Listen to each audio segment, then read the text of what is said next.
Hi, welcome back to the second episode of Diseases, Prevention and Cure. Today, the first thing I'm going to be talking about is infant deaths. So many farmers complain that their rabbits die at around 3 weeks old, and this I'm just going to be talking about prevention. I'm going to be giving you what you can do to prevent this from happening. First thing you should do is make sure these rabbits are warm. Most of them die because they are cold. Some mothers, mostly first-time mothers, don't remove their fur to make sure the rabbits are well taken care of. So if you find such a thing, make sure you use some old cloth. Another thing you should do is avoid inbreeding. When you inbreed, you may lose some or even all of your rabbits. And even if you've not lost, you may get deformed babies, weak babies, so they die because they are weak. Another thing is, at that stage, the rabbits have started trying to eat. Make sure they don't have any access to fresh grass, fresh greens, anything fresh. It has a lot of water. It causes bloating and diarrhea, and that's why they die. Another thing that normally kills them is infection. At that stage, they've been surviving only on milk, and then now they're introducing their stomachs to food, so they sometimes get infected. I normally deworm my rabbits at that age. And you can deworm your rabbits with guava leaves, pumpkin seeds.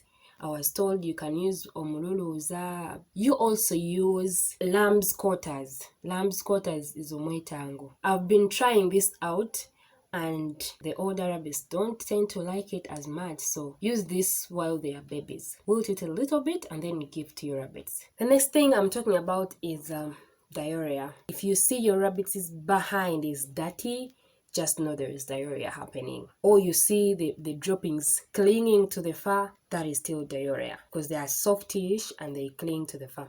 So when you see this happening, you can use the leaves of plantain, strawberry leaves, you can use raspberry leaves, blackberry leaves, you can use dandelion. I told you I'm going to be talking about this weed a lot. It is very, very useful. Leaves, flowers and roots. Then when you cut a pineapple, there is that stem, that middle part in the pineapple. Some people don't eat it. That thing is very, very good. Feed that to your rabbits if they have diarrhea. It has enzymes that will help. Then you can use cooked carrots. These ones will help to soothe the digestive system of the rabbits and help with diarrhea. Boil them and feed your rabbits. And to avoid diarrhea, make sure everything is clean. Your feeders are clean, the cages are clean.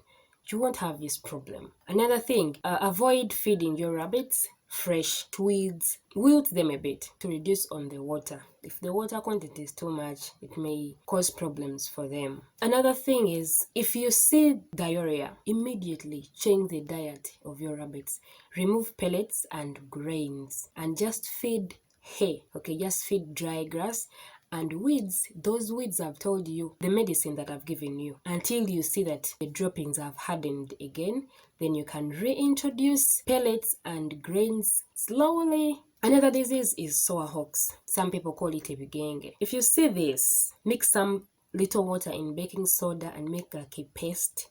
Then you put that on the affected area. It'll be even better if you can bandage it and like tie it. If you don't have a gauze bandage, you can use a nice clean cloth and just tie around the areas to keep the baking soda there in place. Then you can also use aloe vera. Aloe vera is good for wounds. Like, it helps to heal quickly. So you can put aloe vera, like cut and get the inside gel and apply it on the affected area.